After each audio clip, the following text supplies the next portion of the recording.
Well, back here, San Patricio County Commissioners have decided to renew that county's mandatory face mask order. You'll remember it was just last week when the county decided to let the order expire on September 30th. But as we reported at the time, Governor Abbott's statewide order remains in place, and it's still there. And so after hearing from confused merchants and patrons who were not sure if they still needed to wear a face covering inside businesses, San Pat officials decided to renew the local order until the governor rescinds his.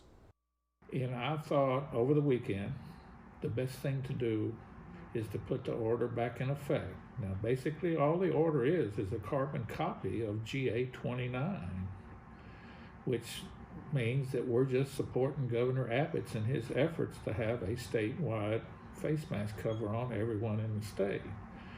But I figured, well, if the public won't listen to GA 29, they were listening to mine at the start, so we'll just put it back into effect. And that reinstatement goes into effect tonight at 12:01 a.m.